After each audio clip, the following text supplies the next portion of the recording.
Aktivitas dari selebgram Rachel V-nya jadi sorotan. Kali ini liburannya di Dubai menuai kritikan netizen. Rachel V-nya dituding meninggalkan anak-anaknya dan malah asyik berlibur.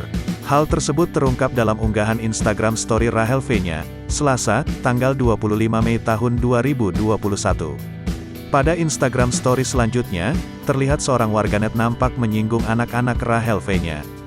Padahal Rachel sendiri sudah menjelaskan sebelumnya jika jadwal pengasuhan anak telah diatur antara dirinya dan mantan suami.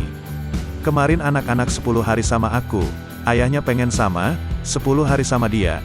Jadi kalaupun aku gak ke Dubai, aku gak ketemu mereka di Jakarta, chill, katanya lagi.